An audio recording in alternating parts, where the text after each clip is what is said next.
10 ఏళ్లు సీఎంగా ఉన్న కేసీఆర్ ప్రతిపక్షంలోకి పోగానే కనిపించకుండా పోయాడు. ప్రభుత్వ తీరుపై బహిరంగ విమర్శలు కానీ బహిరంగ ప్రకటనలు కానీ చేయలేదు. ఈ నేపథ్యంలో రాబోయే అసెంబ్లీ సమావేశాల్లోనైనా కేసీఆర్ కనిపిస్తారా? కేసీఆర్ రావాలి, ఆయన అనుభవాలు చెప్పాలంటూ సీఎం రేవంత్ రెడ్డి పదే పదే చెప్తున్న విజ్ఞప్తులు ఫలిస్తాయా?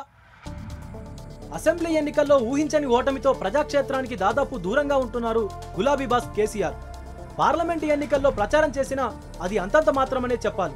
ఆయన నేతృత్వంలోని బీఆర్ఎస్, ఆ పార్టీ కీలక నేతలైన కేటీఆర్, హరీష్ రావు ప్రభుత్వంపై పోరాడుతూ ఫుల్ యాక్టివ్గానే ఉన్నప్పటికీ కేసీఆర్ లేని లోటు మాత్రం స్పష్టంగా కనిపిస్తోందని అటు ప్రజలు, ఇటు రాజకీయ పక్షాలు అభిప్రాయపడుతున్నాయి. దీంతో రాష్ట్రంలోని ప్రభుత్వం మారిన తర్వాత మరోసారి అసెంబ్లీ సమావేశం కాబోతున్న వేళ కేసీఆర్ రాక గురించి విస్తృతంగా చర్చ జరుగుతోంది.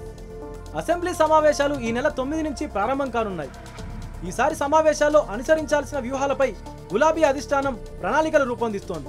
ఏడాదిలో కాంగ్రెస్ ఏం అమలు చేసింది, ఇచ్చిన హామీలు ఎన్ని, ఇప్పటి వరకు ఎన్ని హామీలు చేసింది, ఇంకా ఎన్ని హామీలు ఉన్నాయి, 6 గ్యారంటీల్లోని ఎన్ని అమలు చేసిందనే అంశాలపై ఆరా తీస్తోంది. ప్రతి అంశాన్ని అసెంబ్లీ సాక్షిగా ఎండగట్టేందుకు సిద్ధమవుతోంది. అందుకు పార్టీ సీనియర్ నేతలతోనూ సుదీర్ఘంగా చర్చిస్తోంది. ఏడాదిగా విఫలమైన అంశాలను బలంగా ప్రజల్లోకి తీసుకెళ్లాలంటే అసెంబ్లీనే వేదికగా చేసుకోవాలని భావిస్తోంది. మీడియా ముందు, ప్రజాక్షేత్రంలో వెళ్లడానికంటే అసెంబ్లీలోనే విమర్శలు చేస్తే ప్రజల్లోకి బాగా వెళ్తుందని, పార్టీకి సైతం మైలేజ్ వస్తుందని, ప్రజల్లోనూ పార్టీకి ఆదరణ పెరుగుతుందని భావిస్తోంది గులాబీ పార్టీ. అందుకే కేటీఆర్ అసెంబ్లీ సమావేశాలను కనీసం నెల రోజుల పాటు నిర్వహించాలని డిమాండ్ చేశారు. తెలంగాణలో కాంగ్రెస్ అధికారంలోకి వచ్చిన నాటి నుంచి సబ్బండ వర్గాలకు చేసిన అన్యాయాలను ప్రశ్నిస్తామన్నారు. లగచర్ల అంశం నుంచి మొదలుకొని రాష్ట్రంలో కొనసాగుతున్న ఆత్మహత్యలు, ప్రభుత్వం ఇచ్చిన 420 హామీల అమలులో వైఫల్యం, వ్యవసాయ రంగ సంక్షేమాన్ని బట్టి ప్రతి అంశం, ప్రజా సమస్యలపైన ప్రభుత్వాన్ని ప్రశ్నిస్తామని ప్రకటించారు.